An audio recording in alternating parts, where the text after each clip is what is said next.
And people often ask, what is money backed with? And the truth is, money is not backed with anything. It has never been backed with anything.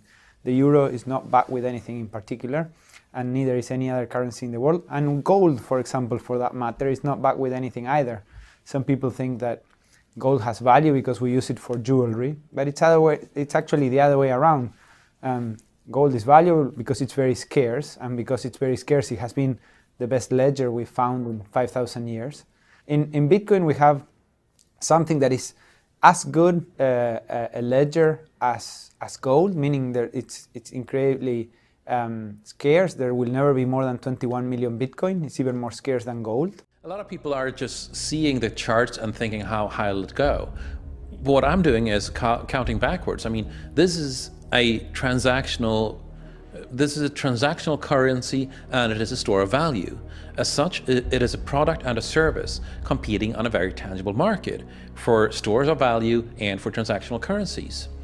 So what is the size of that market? Right, and this is important. And how big a market share can Bitcoin realistically take within a foreseeable time frame? When you ask that question, then you come up with a market cap of Bitcoin total, and then you divide that by the number of Bitcoin in circulation by your estimated time. And seeing how Chinese are buying Bitcoin like crazy, I actually had to adjust this number upwards, but then you come up with a number of about $2 to $5 million per Bitcoin. I suggest that everyone go back to buy one Bitcoin. Not too much, only one is enough. If everyone in this world, people, just to go back buy one Bitcoin, the Bitcoin value go to the $1 million. And when the Bitcoin have $1 million, all around the world will be crazy, and everyone will be the follow, and the other digital currency just to be grandson of the Bitcoin.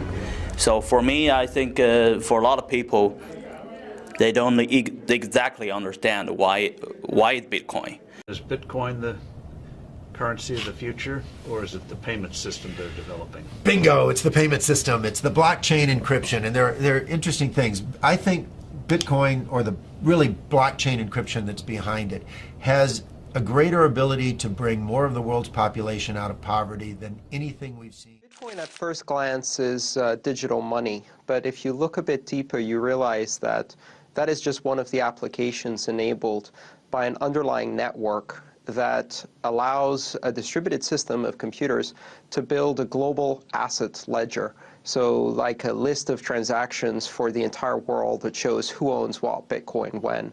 And that's based on a really fundamental invention that allows computers to coordinate in that way without a central authority. Bitcoin and things like it is the equivalent of the red pill, okay? We are entering a completely world of uncharted water right now. Have you made any investments in Bitcoin? So, I mean, I personally own Bitcoin in my hedge fund. I own Bitcoin in my fund. I own Bitcoin in my private account. It is a huge deal. It's a huge, huge, huge deal. Because what you're talking about right now is, for the next 3 to 5 years, an unbelievably better store value. It is gold 2.0. I think this is a currency that's really going to work eventually. Well, I think it is working, and there will be other currencies like it that may be even better. But in the meantime, there's a big industry around Bitcoin, and people have made fortunes out of Bitcoin. Bitcoin, there is no Bitcoin company, there is no Bitcoin building, there's not even a Bitcoin server anywhere that you could shut down. It is completely distributed. That's what's unique about Bitcoin. It is, for the first time, a way for the two of us to exchange value online without a third-party intermediary. Until the invention of Bitcoin, for you and me to exchange money online, we had to employ a third party, like PayPal, like Visa, like MasterCard. Right? Bitcoin is exciting because it shows how cheap it can be. Bitcoin is better than currency in that you don't have to be physically in the same place. And of course, for large transactions, currency can get pretty inconvenient. You'll see Bitcoin trading at 1,000, 2,000, 5,000, 10,000. Rick Falkvinia does an excellent analysis. He predicts that Bitcoin will capture between 1 and 10% of the global Forex market, which implies a price of between $100,000 to $1 million per Bitcoin. Most of the people who are on the sidelines not buying Bitcoin today will start to buy Bitcoin when it gets over 1,000, and then a greater percentage of people will definitely plow into Bitcoin when it starts to get over 10,000. Still predicting Bitcoin, $10,000 per Bitcoin in 3 years. Jeff Berwick is with us. He's an early Bitcoin investor, and he thinks that Bitcoin's going to keep on going straight up. And did you tell me during the break, I know you did, repeat it for the viewers, you think it's going to go to $1 million?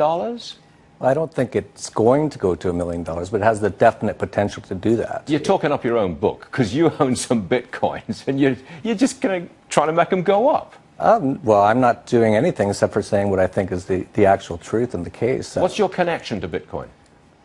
My main connection is I'm incredibly excited about it. Bitcoin is a revolution in money and banking, the same way that the internet was a revolution in communication. Well, in what way are you part of it, other than that you own a Bitcoin or two? What's your part of it? Well, I write the Dollar Vigilante, and our big part of what we talk about is the dollar is going to collapse. And so I'm very excited that there's other alternative currencies coming out from the free market.